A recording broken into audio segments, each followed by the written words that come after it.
خلاص እንዴ ታዲያ ፎቶ መጥፋቱ በምን አረጋግጥ? እሺ አደራ ግን አደራ ሂድ አንተ።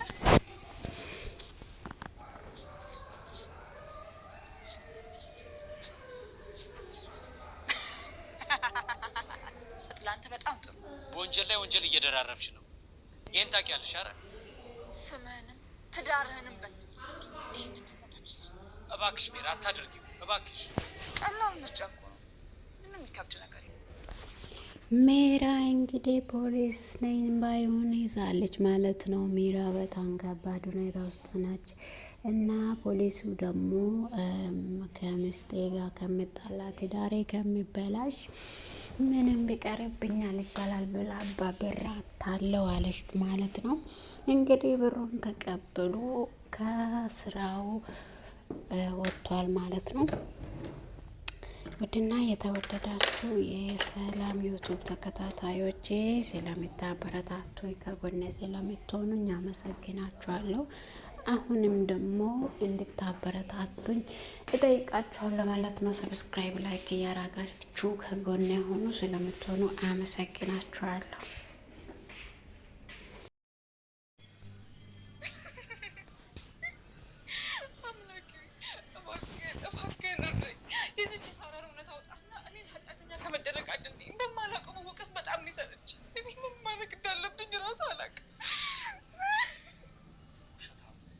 ያዞን ባሽ ነው ለዛ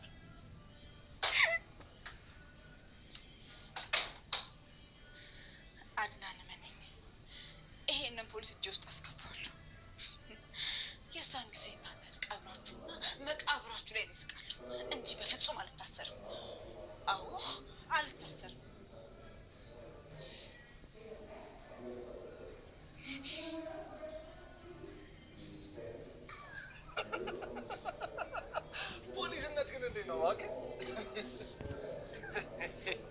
በጣም ከባድ ነው። እንዳሰብኩት ቀላል አይደለም። የኛ ቤት እኮ እንኳን ለእንዳንተ አይነት ፍቅርና እውነተኛ ልምድ ያለው ፖሊስ ቢመጣ እንኳን በጣም ከባድ ነው። በጣም የሚገርም ነው። አንተ እንዴት ነው እነዚህን ሰዎች የቻልካቸው? ምን ምርጫ አለኝ ብለህ ነው? አንድ ቀን ከእንቅልፍ ስነቃ በእነዚህ ሰዎች ተጠምጃለሁ። አይዞህ ወንድሜ፣ አሁን እኔ ደርሼልሃለሁ። ግን እኮ የእውነት ፖሊስ ነው የምመስለው ጓደኛዬ። አንተና ከስንት ጊዜ በኋላ ደውለህ እፈልግሃለሁ ብለህ ማዕረግ ሰጠኸኝ። አመሰግናለሁ። ድሮም ትወና ጎበዝ ነበርክ። ለዛ ነው። እሺ ቀጣይ ምንድን ነው የምናደርገው? በደንብ እናወጣጣችኋለን። ከዛ በኋላ እንግዲህ ሮቤል ሻሹን ስጠይቁት እኔ አላውቅም የምን ሻሹ ነው የምትሉት? የደበቀውን የሳራን ሻሽ አውጣው ይለዋል።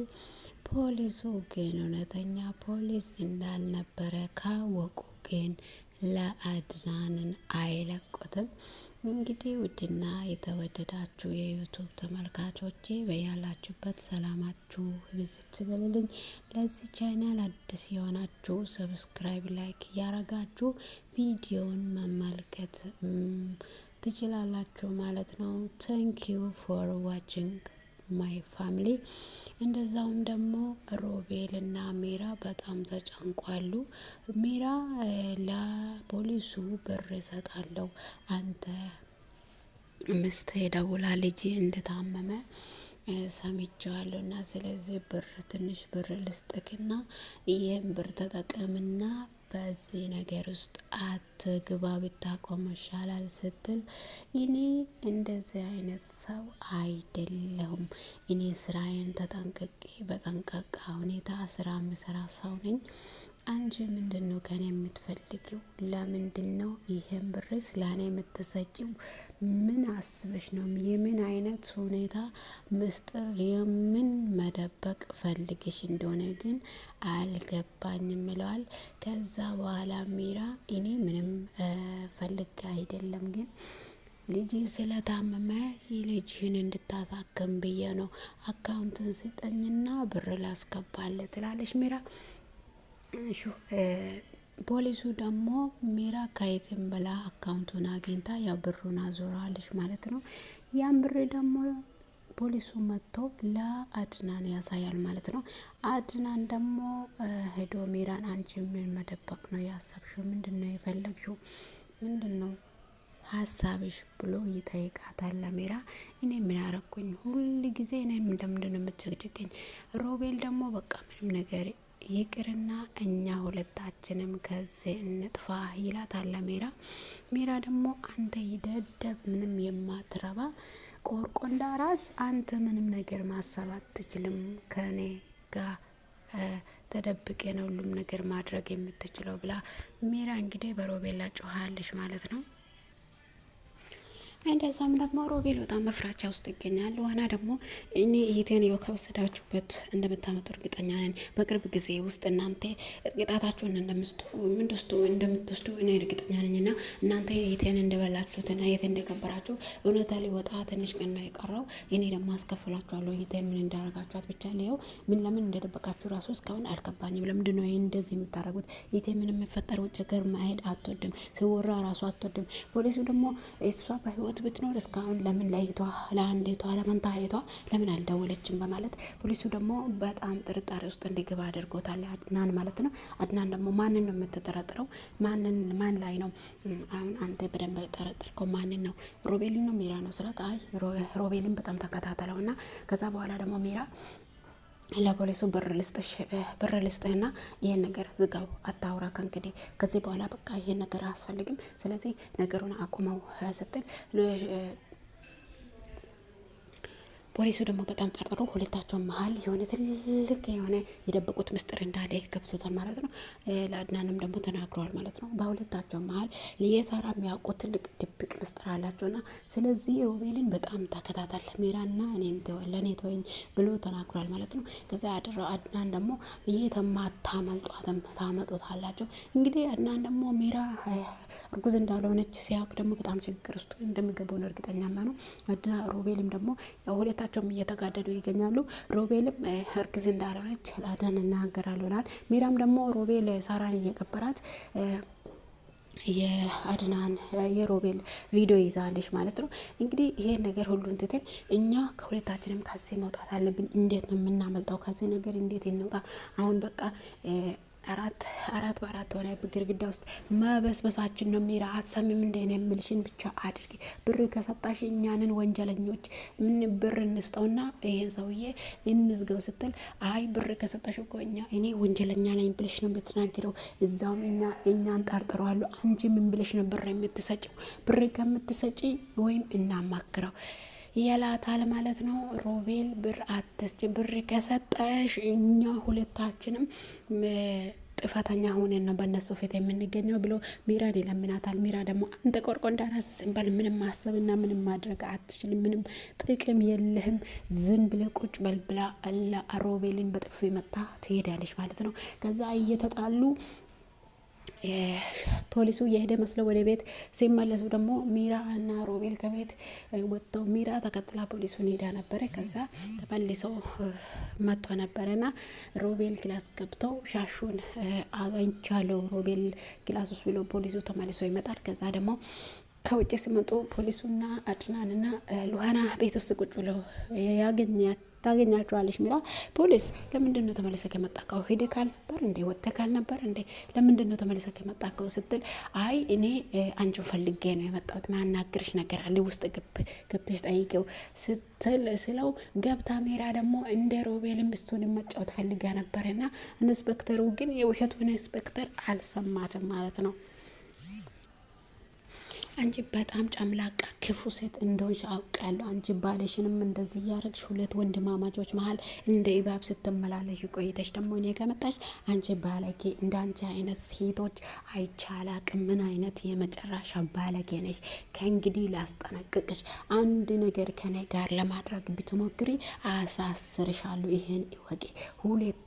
ሁለተኛ አስጠንቅቅሻለሁ ብዬ ነው የመጣሁትና ሁለተኛ እንደዚህ አይነት ነገር በፊት ለፊት ላ ታረጊና ወይም ብር እሰጥሃለሁ ወይም ከኔ ጋር እንተኛ ብለሽ ብታውሪ፣ ሁለተኛ ከዛ እኔን መልካም ነገር ከኔ አጠብቂ፣ አሳስርሻለሁ ስላት ሚራ በጣም በፍራቻ ውስጥ ገብታለች። ምን አባቴ ነው የሚሆነው? ወይኔ የት አባቴ ነው የሚገባው?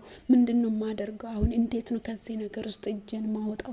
ለአድናንም ደግሞ እያለቀሰች አድናን እባክህን እረኝ፣ እኔ እኮ በዚህ ነገር ውስጥ ምንም ነገር ምንም እጅ የለብኝም ምንም እንጂ። ታዲያ አንቺ ማን እጅሽ አለ አለ። እኔ ቤቴን እያስመረመርኩ ነው ልጅቷ በምን ሁኔታ እንደጠፋች ምን አይነት እቃ የሷ እዚህ እንዳለ እኔ ማወቅ እፈልጋለሁ። እኔ ቤቴ ንጹህ እንዲሆን ነው የምፈልገው። ታዲያ እኔ እኮ ማናቸውንም አልጠረጠርኩም ብሎ አድናን ለመምራ ይናገራታል። ሉሃና ደግሞ ኢንስፔክተሩን ታምነዋለች ማለት ነው። ኢንስፔክተር ባክን ኢቲ እኔ ምንም ሆነ አገኘልኝ ብላ ታወራለች። ከዛ በኋላ ሉሃና ሚራ ሂዳ እንደገና ሉሃናን ትለምናታለች።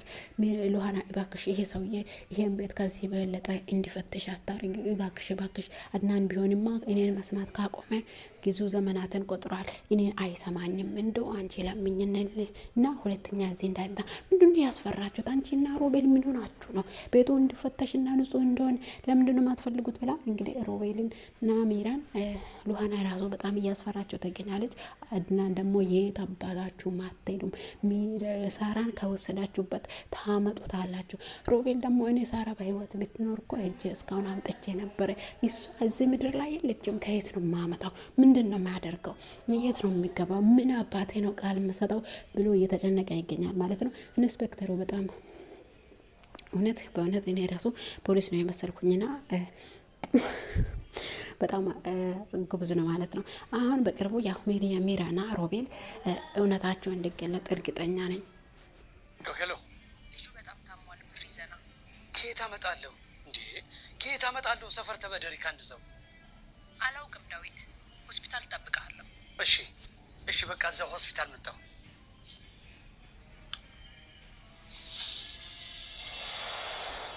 ታዲያ ከልጅ የሚበልጥ ነገር አለ? ሱስ ልክ ነሽ። ከልጅ የሚበልጥ ምን ነገር አለ? ስለዚህ ይሄን ገንዘብ ውሰድና ልጅን አሳክምበት፣ ሚስትንም አስደስትበት። ከዛ በኋላ ከኔ ጋር እናወራለን። ይህን ለምን ሮቤል ቶንከል እንግዲህ ሚራን ለምናገሩን ሁሉ ወደ ሮቤል ወደ አድናና ዞር ይላታል። አንተ ያመሃል እንዴ? ራሱ አይደል እንደ ጠቅሞ ያመጣው ራሱ ክፉ ነገር ሰርቶ ራሱ ፖሊሱን ቤቱን እንትን ብሎ ያመጣል እንደ ያመሃል እንደ ምንድነው የምታወራ ብላ ሚራ እንግዲህ በሮቤል ላይ ተጫዋለች። እንዲሁም ደግሞ ለፖሊሱ ብር ልትሰጥ አንተ አሁን በዚህ ሰዓት ላይ ከልጅና ከሚስት የሚበልጥ ነገር ስለሌለ ልጅን አሳክምና ከዚህ ነገር ውስጥ ወጣ። ከዛ በኋላ እኔ ብሩን ላስተላልፍና ከዛ በኋላ ከኔ ጋር አብረን እናወራለን ብላ እንግዲህ ትጠይቃለች ማለት ነው። ሮቤ አድናን ደግሞ ካሜራ ከሉሃና ጋር አንድ ክላስ እንዳደሩ ሚራ አይታለች ማለት ነው። ከአሁኑ ጀመርክ እንደ እኔ እንደው ከዚህ ቤት እስኪወጣ አጣብቅም እንደ ምን ብላ በጣም በስጋት ውስጥ ትገኛለች። ሚራ በጣም ተጸጽታለች ማለት ነው። በነገራችን ላይ በህይወታችን ውስጥ የምንሰራቸው ነገሮች ሁሉ ዋጋ ያስከፍሉናል ማለት ነው። ዋጋ የማያስከፍል ነገር የለም። ውሸት እንደሆነ ብዙ ጊዜ ስለማይቆይ ብዙ ዋጋ ያስከፍለናል። እንዲሁም ደግሞ እውነትን ይዞ የሚጓዝ ሰው መቼም አያፍርም ማለት ነው። ሁሉም ነገር በጊዜው ያገኛል። እውነት በሩጫ ቢቀድምም እውነት ደግሞ ቀስ ብሎ ሁሉንም ነገር በጊዜው ይሁን ያደርጋል ማለት ነው። ውድና የተወደዳችሁ ውድ ተመልካቾቼ ሰብስክራይብ እያደረጋችሁ አበረታቱኝ። ስለምታበረታቱኝ ደግሞ አመሰግናችኋለሁ። የዛሬው ክፍል ይህኛውን ይመስላል። መልካም ጊዜ ተመኘሁላችሁ።